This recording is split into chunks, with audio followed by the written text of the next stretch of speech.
Vamos à correção. Eu espero que todo mundo tenha conseguido compreender essas atividades, né? E se permaneceu alguma dúvida, mesmo após a correção, vocês podem me mandar mensagem, tá certo? Então, todo mundo atento na página 34 para iniciarmos a correção do nosso manual. A primeira questão, como eu já havia explicado, ela diz o seguinte: observe o monociclo a seguir, que Otávio e seus amigos viram no espetáculo. O pneu desse objeto ele pode ser representado pelo círculo ou pela circunferência. A gente já sabe que é uma circunferência, não é isso? Porque a gente tem aí o círculo, é aquela parte que vai ficar preenchida. Desenhe ao lado um objeto que também pode ser representado pela mesma figura plana. Nesse caso aí, a gente pode desenhar um anel, tá certo? Eu não coloquei, mas aí é o exemplo que eu vou estar trazendo para vocês. Como também que pode ser representado por uma circunferência, né? Vocês podem colocar qualquer outro objeto que tenha esse contorno, mas que o centro dele seja vazado, tá certo? Não pode ser preenchido, porque se for preenchido, não é uma circunferência, será um círculo. Então, vai ficar a frase da seguinte forma: o pneu e o anel podem ser representados pela circunferência. Na sequência, temos a segunda questão, que traz o seguinte: observe as imagens a seguir e marque com um X aquelas em que os feixes de luz determinam um círculo. Eu vou ter aí, né, isso, a primeira e a segunda que vai estar determinando esse círculo aí, tá certo? A terceira não é porque, tia, porque se a gente observar, ela não foi bem finalizada, né? O centro que a gente tem ali, a junção entre as duas, não dá a entender que não fechou o círculo, tá certo?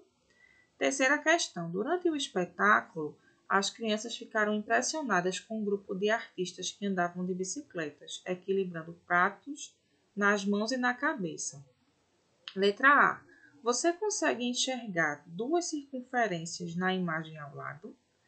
Marque com lápis vermelho o contorno dos objetos que podem ser representados por circunferências. Eu vou ter aí os pneus da bicicleta, não é isso? Ali de vermelho. São as minhas representações da circunferência. Agora, com lápis azul, marque um raio das duas circunferências. Ó, eu vou ter o raio, não é isso? Qualquer trecho que eu pegar do centro, a parte da circunferência, eu vou ter o raio, tá certo? Letra C. Por último, marque um diâmetro em cada uma das circunferências encontradas na imagem. Tia, só pode ser dessa forma que a senhora colocou? Não. Qualquer traçado que você fizer, que vá de um lado da circunferência ao outro, tocando pelo centro, eu posso definir como diâmetro, tá certo? Então, a gente vai ter aí o diâmetro que toca de um lado ao outro, passando pelo centro, e o raio é qualquer ponto que vai ligar esse centro a qualquer ponto da minha circunferência, tá certo? E por que esses pratos aí não podem ser circunferências? Porque o prato a gente sabe que ele está todo preenchido, né? No caso dos pratos, que ele está girando aí, que ele está equilibrando, a gente vai ter exemplos de círculos, tá certo? Quarta questão. Marina resolveu reconhecer os elementos de cada circunferência que desenhou. Observe o que ela fez com a primeira circunferência e faça o mesmo com as outras. Ou seja, utilizando a régua, trace o raio e o diâmetro pedidos e depois nomeie cada ponto da circunferência. A gente vai ter aí na letra A, né, isso que foi o exemplo que ela trouxe, e eu já comentei na aula, a questão do centro, o diâmetro que vai de A a B e OC, que é o raio dessa minha circunferência, né? No caso da letra B, a gente vai ter o centro como ponto P. Vocês podem marcar o ponto aí, tá certo? No centro não tem problema.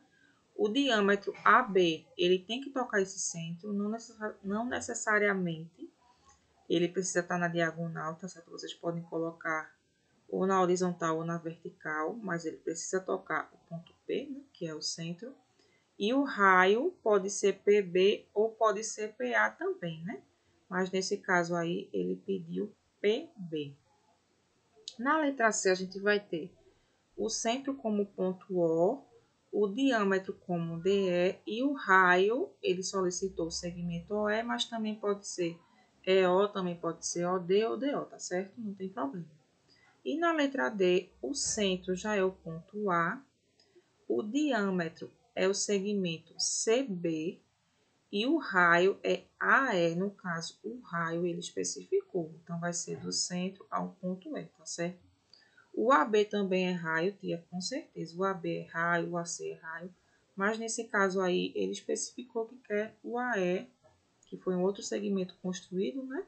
Um raio que surgiu aí a partir do centro, mas aí é o AE. Quinta questão. Um dos equilibristas do espetáculo usava pratos de porcelana com desenhos que iam de uma extremidade à outra. Vejam os segmentos que os desenhos formavam.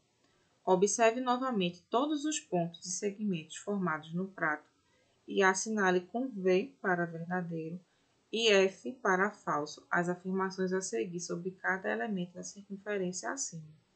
Então, eu vou ter aí, ó, o segmento FH é raio. Onde é que está o ponto F, gente? FH é raio? Não. Primeiro que ele não tocou no centro, né? Isso para ser raio é o segmento que vai do centro até a outra extremidade da circunferência, tá certo? O segmento OB é o raio da circunferência, o O é o centro, né? Se passou do centro e foi para a extremidade, é raio. A figura possui dois segmentos que são o diâmetro da circunferência. A gente tem esses dois segmentos, que são diâmetros da circunferência. Ó, a gente tem o centro, que é o ponto O, KC é um diâmetro e AG também é um diâmetro, tá certo? Tá correto aí. A figura possui 14 segmentos que são raio da circunferência. Ó, o que a gente tem de raio aí é OL, OA, OB e OG. Então, a gente não tem 14, tá certo? Os demais aí, no caso, OC e OK, tá bom? Que vai tocar o centro. Os demais que estão mais para baixo, não tocou o centro, não são raios, tá ok? O segmento DJ é diâmetro da circunferência? Não, porque ele não tocou o centro. O centro dela é o ponto O. O segmento AG é diâmetro da circunferência? Sim. Observem aí, passou no ponto O, que é o centro, então é diâmetro, né? O segmento EI é raio da circunferência? EI não é raio. Esse tipo de segmento aí, que não toca ao centro, tem uma outra definição, mas aí não vem ao caso agora, vocês vão conhecer mais para frente, tá certo? Sexta questão. No fim do espetáculo, todos os artistas apareceram no palco e deram as mãos para agradecer a todos pela presença e giraram para que a plateia pudesse ver todos eles. Anita queria fazer um desenho desse momento em seu caderno e pegou o compasso para desenhar. Ajude a Anita fazendo no quadro abaixo uma circunferência de 3 centímetros de raio que representa o palco. Utilize como centro da circunferência o ponto O. Nesse caso aí, quem tiver com o compasso e puder utilizá-lo, você vai traçar um segmento com a régua, tá certo? Marcar primeiramente esses 3 centímetros com a régua, depois vai botar a ponta seca do compasso em uma dessas extremidades e vai abrir até a outra ponta, que é o que a gente vai ter de 3 centímetros, né? Que é o raio que ele quer. E aí, quando a gente marcar com a ponta seca e fazer o contorno, vamos ter aí uma circunferência de raio de 3 centímetros. Então, qualquer ponto que eu marcar, que eu traçar ali com a régua em relação ao centro, eu vou ter exatamente 3 centímetros de distância, tá certo? Anita sabia que os atores estavam a 1 metro de distância da extremidade do palco. Sabendo disso, desenhe uma outra circunferência dentro da circunferência maior para representar a figura que os atores formaram de mãos dadas no palco. Utilize o mesmo centro O para traçar essa circunferência. Então, se a gente tem aí, se ele quer uma menor, a gente pode traçar um novo segmento aqui, ó, embaixo desse, com 2 centímetros.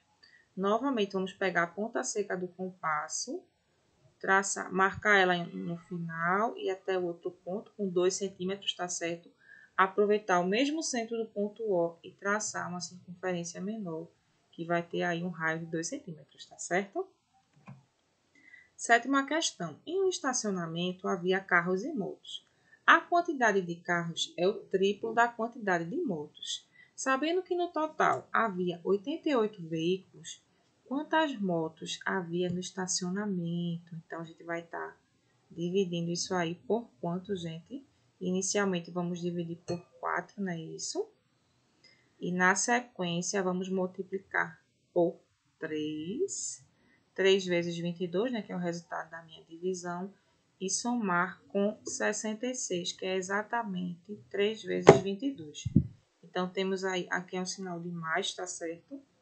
Corrijam aí, vai ser 22 mais o triplo da quantidade, tá ok? Então, nesse caso aí, teremos 22 motos no estacionamento, tá certo? Oitava questão. A quantia de R$ 42 foi dividida entre dois irmãos de idades diferentes. O irmão mais velho recebeu o dobro do valor recebido pelo irmão mais novo. Quanto recebeu cada um? Quer dizer, tínhamos dois irmãos, mas um deles recebeu o dobro do outro. Então, quer dizer que o valor que a gente tem inicialmente vai ser dividido por 3, porque um é o valor que ele vai ter e o outro vai receber o dobro desse valor. Conseguiram entender? Quando eu divido 42 por 3, eu vou achar 14. Então, quer dizer que o valor inicial é 14, um vai receber 14 e o outro recebeu o dobro de 14, que é exatamente R$ 28, certo? Então, o irmão mais novo recebeu 14 e o irmão mais velho recebeu R$ 28, totalizando aí, né, R$ 42, que é o meu valor inicial. Nona questão. O Plano e Otávio têm juntos 124 figurinhas. Metade delas, mais 2, são de Otávio. Qual é a metade de 124? 62, né? Com mais 2, 64. Quantas figurinhas Otávio tem e Urbano? Otávio tem 64 e Urbano tem 60, né? 64 mais 60, 124, tá ok? A 10ª questão é da UBMEP, mas ela está adaptada, tá certo? Para testar a qualidade de um combustível composto apenas de gasolina e álcool, uma empresa recolheu 8 amostras em vários postos de gasolina. Para cada amostra foi determinada uma porcentagem de álcool e o resultado é mostrado no gráfico abaixo. Em quantas dessas amostras a porcentagem de álcool é maior que gasolina? Ó, a gente vai ter aqui, né, isso? As amostras e aqui a gente vai ter o percentual de álcool. Aí ele quer saber em quantas amostras a porcentagem de álcool, esse percentual aqui, vai ser maior do que o percentual de gasolina. A gente vai contar quantas aí, gente? Temos aí a quantidade de amostras e a quantidade de percentual. Então, temos aí 3 amostras, não é isso? Conseguiram perceber essa questão? Teremos aí apenas 3 amostras e vão estar exatamente com a maior, em relação ao álcool, né? Vai estar maior do que a gasolina, tá certo? Massara e alguns amigos estão jogando um jogo chamado Território das Lendas. Todos já escolheram suas personagens para defender seu território. As crianças escolheram um campo de batalha com bases, ou seja, cada uma delas fica em um canto do campo. Qual é o nome da figura geométrica que representa esse campo de batalha? Tia colocou de forma reduzida, mas a gente sabe que é um retângulo, não é isso? Ele vai ter comprimentos igual à largura, que é diferente do quadrado, que tem todos os lados iguais, certo? Segunda questão. Una as bases do campo de batalha com a régua para formar um outro retângulo. Qual elemento elas representam na figura geométrica formada? Quando a gente une, a gente sabe que a gente vai ter os vértices aí, não é isso? Massara escolheu uma personagem veloz e leve. Se cada símbolo velocidade desenhado no quadro de atributos representa 40 pontos de velocidade, qual é o total de pontos da personagem de velocidade da personagem de Massaro. No caso, são 4, não é isso? 4 vezes 40, 160, tá ok? Quarta questão. Sabendo que a personagem escolhida por Massaro tem uma pontuação total de 340 e que o total de pontos de velocidade mais o total de pontos de poder é 220 pontos, qual é o total de pontos de massa que a personagem tem nesse momento do jogo? No caso, a gente vai ter aí, né, isso, 340 menos 220 vai dar 120, tá certo? Quinta questão. Emília percebeu que sua personagem tem uma habilidade chamada aumentar massa. A descrição da habilidade informa que, quando usada, a massa da personagem dobra. Se a personagem de Emília tem 8,9 kg de massa, após usar essa habilidade, qual seria a massa dela? Se dobrou, 8,9 vezes 2 vai dar 17,8 kg, não é isso? Finalizamos a nossa correção, finalizamos também mais uma semana.